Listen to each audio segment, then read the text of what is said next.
Our sea levels are rising faster than the global average, and our coral is dying.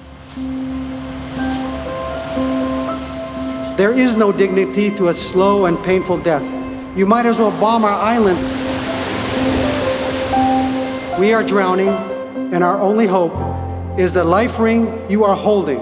And the world For years, Pacific Island leaders have pleaded for action on climate change, declaring it is the biggest threat to their national security. The President of Kiribati says he's saddened that an Australian Immigration Minister, Peter Dutton, thought it was appropriate to make a joke about rising sea levels in the Pacific. Okay, have we found our places? Time doesn't mean anything because you're about to be, have water lapping at your face. Again and again, some of the region's leading voices say they've been left disappointed by Australia's attitude to their plight.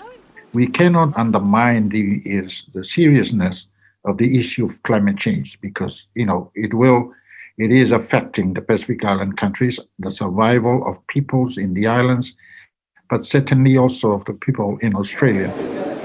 Anele Sopuwana is the former Prime Minister of the tiny nation of Tuvalu.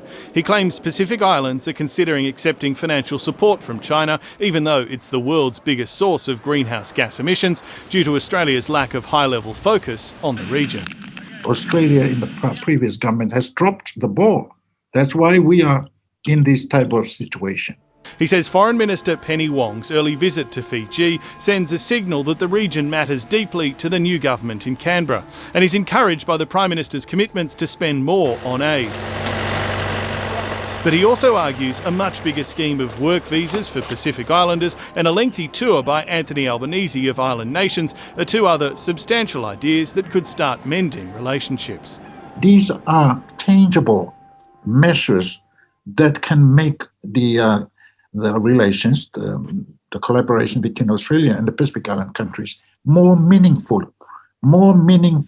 and therefore avoid these vulnerable island economies to be swayed away by any other influences.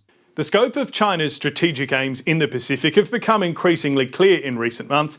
It aims to entrench itself in the region and then shape its future too by pursuing more security deals like the one it's already signed with the Solomon Islands. From China's perspective, that's just the first of a range of deals that they want to exercise. They're sovereign nations and we need to respect their sovereignty, but we also need to engage with them. China's Foreign Minister Wang Yi is currently on a marathon tour of the Pacific to drum up more support, visiting the Solomons, Kiribati, Samoa, Fiji, Tonga, Vanuatu, Papua New Guinea and Timor-Leste. A leaked draft communique shows he hopes to get 10 island nations to sign on to a broad common development vision. The documents have already been criticised by the President of the Federated States of Micronesia, David Panuelo, who warned it could spark a new Cold War. It will cover almost all the capitals of those who are having diplomatic relations with China. This is a very, very serious development that needs to be properly handled. We are alarmed. I am particularly alarmed by this. When Wang Yi touched down for his first stop in the Solomons last night, his visit was tightly controlled. Local media were alarmed they didn't get the chance to ask him any questions. Very, very secretive and very unlike what Solomon Islanders have been used to in terms of our diplomatic friends visiting us. The local opposition fears the new agreement with China could see it forced to host a military installation on its soil in the future and embroil it in a broader regional strategic power struggle between Beijing, Washington and Canberra.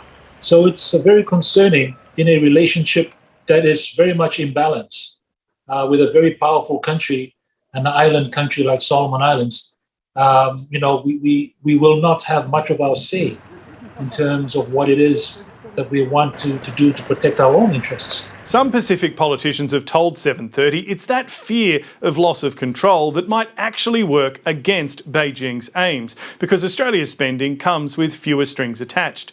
Regardless, though, the new Labor government here is well aware it has a genuine contest on its hands, and that it'll have to spend a lot more time and energy building relationships to maintain its influence in the region in the years to come.